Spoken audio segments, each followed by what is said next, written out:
पहिला दिवस असा सुरू झाला. उशीर झाला, पण तसंही कमल लेट लतीफ म्हणून प्रसिद्ध होताच. पहिल्यांदा कस्टमर साईटलाच घेऊन गेला मिहिरला. वेगवेगळ्या लोकांशी ओळख होती. हाय हॅलो चालू होतं. मिहिर पुण्याहून सॉफ्टवेअरचं नवं व्हर्जन घेऊन आला होता, त्यामुळे अनेकांना त्याची उत्सुकता होती. खूप गहिरं कारण होतं. 2 अर्थांनी काहींचं काम सोपं होणार होतं, तर काहींची नोकरी जाणार होती. पण हे मिहिरला त्या क्षणी कळायचं कारण नव्हतं. खरं तर त्याची सगळ्यात मोठी अडचण होती, ती म्हणजे भाषा. वाक्यातले एखादं 2 शब्द कळायचे, त्यामुळे गोळाबेरीज अर्थ लागला तर ठीक, नाहीतर मग कमलला ते त्याला पुन्हा समजवावे लागायचे. आणि उलटूनही, म्हणजे याचं शुद्ध पुणेरी इंग्रजी त्यांना तरी कुठे कळत होतं. मिहिरची चांगलीच कसरत चालली होती. दुपारी तिथेच कॅन्टीनमध्ये जेवण मिळालं. बाकी इंडियनांची टेस्ट डेव्हलप झाली होती, पण मिहिरला ते घशाखाली उतरत नव्हतं. जेवण झाल्यावर परत त्याला झोप अनावर झाली होती. कमलनं त्याची परिस्थिती जाणली आणि त्याला घेऊन बाहेर एका फास्ट फूड रेस्टॉरंटमध्ये आला. एक एक्स्प्रेसो ब्लॅक कॉफी मागवली. मिहिरला एक्स्प्रेसो म्हणजे जे अपेक्षित होतं त्यापेक्षा वेगळंच काहीतरी समोर आलं. कमल म्हणाला, औषध समजून पी, बाकी काय होईल ते होवो, पण झोप उडेल नक्की. पहिल्या घोटाला तो कडू जहर काढा. घशाखाली उतरताना ब्रह्मांड आठवलं.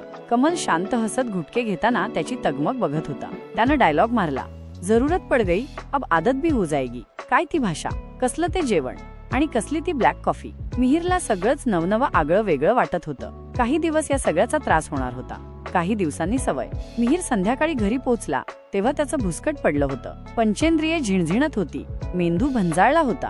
पण मग संध्याकाळी त्याला भेटायला कंट्री हेड आला. कोणा मंडळींची पॅकेजेस तो पुण्याहून घेऊन आला होता. ती मंडळी येऊन गेली. हे सगळं करून रात्री जेवण कसंबसं आटपलं आणि ऑलमोस्ट हात धुता धुताच झोपला. आठवडा उलटला या रुटीनमध्ये. बँकेत अकाउंट उघडणे वगैरे सोपस्कार उरकले. बघता बघता शुक्रवार आला, संपला. पुण्याला होता तोपर्यंत शनिवार ही सुट्टी कधी वाटलीच नव्हती. सुब्बू सर सगळ्यांना बरोबर कामं काढून बोलवायचेच आणि सुब्बू सरांचा शब्द कोण मोडणार. त्यामुळे शुक्रवारी गाडीतून घरी परत येतानाच कमलचा वीकेंड मूड बनलेला बघून मिहिरला गंमत वाटली. घरी येऊन जरा फ्रेश होऊन त्यानं शिशिरचा ताबा घेतला. सरोजला तेवढीच मदत. ती डिनरच्या तयारीत गुंतली होती आणि कमलनं लॉनच्या व्हरांड्यात बैठक जमवली. त्यानं इंग्लिश गाणी लावली.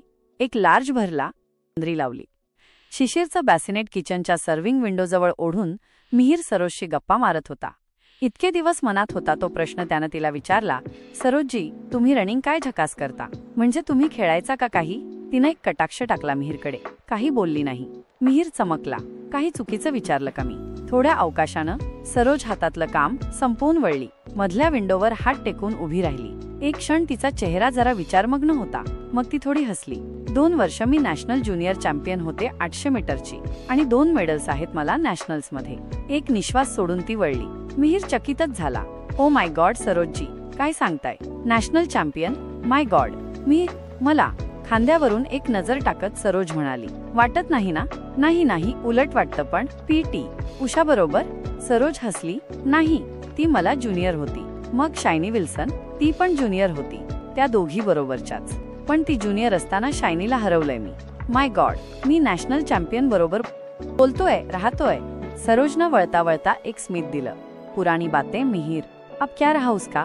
असं कसं. Once a champion always a champion. मिहिरला एक नवा उत्साह आला होता. कमलनं तिकडे बसल्या बसल्याच आवाज दिला, ये चॅम्पियन्स का घर है. मैं भी स्कूल का गाना चॅम्पियन था. सगळे हसले. सरोज म्हणाली, तू सांग, तू काय खेळतोस. छा, मी कसला खेळतोय म्हणजे तुमच्यासमोर काहीच नाही.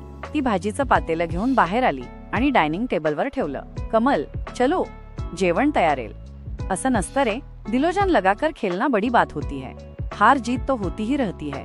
पण सांग, तू काय खेळायचास. मी शाळेकडून खो खो खेळलोय आणि क्लबकडून. त्यात मी नॅशनल लेवलच्या स्पर्धांमध्ये खेळतोय.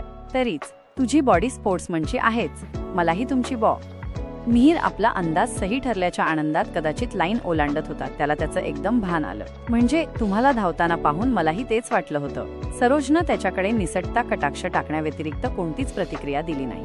मिहिर आणि कमलचं जेवण होईपर्यंत सरोज शिशिरला भरवत होती. मग तिनं शिशिरला परत मिहिरकडे दिलं आणि जेवू लागली. कमल ते बघून हसला. ये अरेंजमेंट अच्छा है. मी याचं बेबीसिटिंग ऑफिसमध्ये करतो आणि हा शिशिरचं घरी. पोट भरल्यावर कमल आणि शिशिर दोघंही झोपाळले. शिशिर लगेच झोपला आणि कमलनं एक नाईट कॅप म्हणून भरला आणि टीव्ही समोर बसला. मिहिरनं मागच्या आवराआवरीत सरोजला मदत केली. सरोजनं घड्याळ बघितलं आणि म्हणाली, चल मिहिर, शतपावली करून येऊ. का तुला झोप आली आहे. नाही कमल, पिल्लाकडे बघ, झोपलाय तो. लॉन संपलं की बॅडमिंटन कोर्ट होतं. ओपन एअर पूर्णविराम, मग कंपाऊंड. तिथे उजेड असायचा आणि सगळ्या घरांपासून थोडं दूर, त्यामुळे शांती असायची. मिहीर वाट पाहत होता. त्याला जाणवलं सरोजला काहीतरी बोलायचंय, पण ती बोलत नव्हती. खाली मान घालून लॉन तुडवत होती. सरोजजी बैठना क्या इधर. तिनं तंद्रीतून मान वर काढली, हलवली. कोर्टा शेजारी एक बाक होता. दोघे बसले. समोर लॉन पलीकडे त्यांची विंग दिसत होती. रात्रीच्या अंधारात अपार्टमेंटच्या खिडक्या दारांतून घरंगळणाऱ्या प्रकाशाची एक जाळीदार नक्षी तयार झाली होती. एका व्हरांड्यात बसलेला कमलही दिसत होता. सरोजची नजर घरावर खिळली होती. स्वगत उमटावं तशी सरोज बोलू लागली. आज तू नॅशनल्सची आठवण काढलीस आणि कसंच झालं बघ. मी म्हटलं खरं की खेळणेवाले कभी हारा नाही करते, पण सरोजनं वाक्य अर्धवट सोडलं. कुठलीशी अनन्वित वेदना तिच्या शब्दांत आकंठली होती. जणू मिहीर तिथे नव्हताच, किंवा असलाच तर त्या भिंतींचा एक दगड. खूप जिंकले, त्याहून जास्त हरले, पण त्याचा गम नाही. खूप सुंदर दिवस होते ते. किती आनंदाचे क्षण, किती दुःखाचे, पण क्षण आणि क्षण जगले. घरच्यांना सोडून स्पर्धांना एकटं जायचं, कॅम्पना जायचं. बरोबर असलेच तर पुरुष खेळाडू अन प्रशिक्षक. काहीही सोय नसायची रे आमच्या वेळी. ह्या उषा आणि शायनी देशापरदेशात जिंकायला लागल्यानं तेव्हा कुठे या खेळाकडे लक्ष गेलं लोकांचं. तोपर्यंत सगळा आनंदच होता, त्यात आमची स्टेट. काही विचारू नका. सरोज बोलत होती. जिंकण्याचं वर्णन करत होती, हारण्याची वर्णनं करत होती. तिच्या माइंड्स आय समोर गत आयुष्याचा जणू चलत चित्रपट फिरत होता. आठवणी गर्दी करत होत्या. माणसं येत होती, जात होती. भावना उसळी मारून वर येत होत्या, विरत होत्या. आई वडील, मित्रमैत्रिणी, प्रतिस्पर्धी होते, प्रशिक्षक होते. ती बोलत होती अन मिहीर फक्त ऐकत होता, जीवाचे कान करून. तिच्या त्या आठवणींच्या कल्लोळात मिहीर बुडून गेला होता. आयुष्यात पहिल्यांदाच एका प्रौढ स्त्री बरोबर त्याचं असं संभाषण घडत होतं. गेला आठवडाभर त्याला दिसली होती ती एक आई, एक कर्तव्यदक्ष गृहिणी. पण आता ती एक स्त्री म्हणून सामोरी येत होती. कर्तृत्ववान स्त्री. तिला संसारापलीकडे वैयक्तिक इच्छा, आकांक्षा होत्या. यशापयश होतं. हो, तो भूतकाळ होता. म्हणूनच आता या पलीकडे जाऊन थोड्या तटस्थतेनं बघणे, तरीही भावनावेग न आवरता येणे.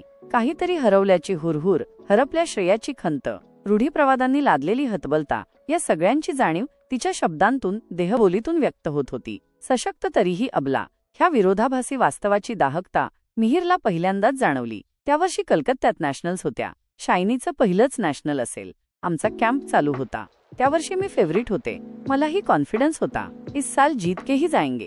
इरेग्युलर हर्डल्सवर आमचं ट्रेनिंग चाललं होतं आणि मी पाय अडकून पडले. डोक्याला मार लागला. 2 दिवस टेम्पररी अमनेशिया होता.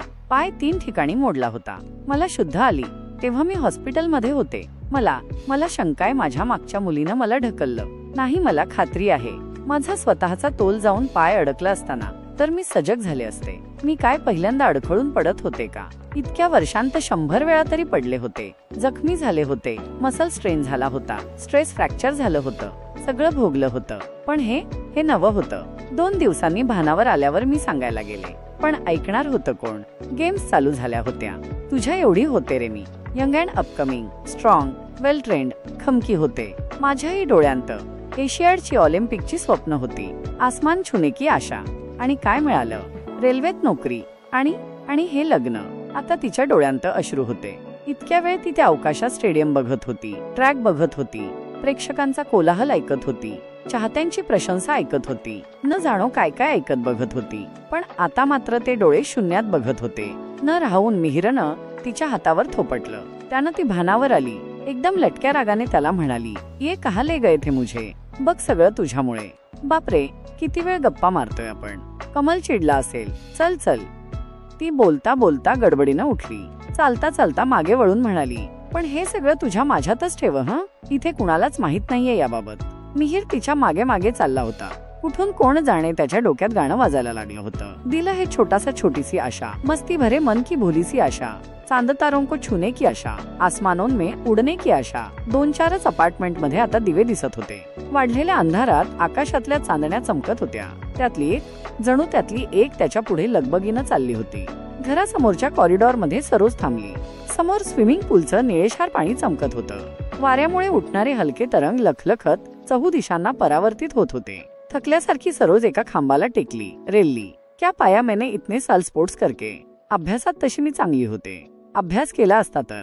7 वर्ष झाली. आम्ही आता प्रोजेक्ट टू प्रोजेक्ट भटकतो आहे. चांगला पैसा मिळतो, मान्य आहे. पण माझं काय? रेल्वेत होते. तर डिव्हिजनचे खेळ बघायचे. इथे मी काय करू? प्रश्न तसाच हवेत लोंबत राहिला. अनुत्तरित.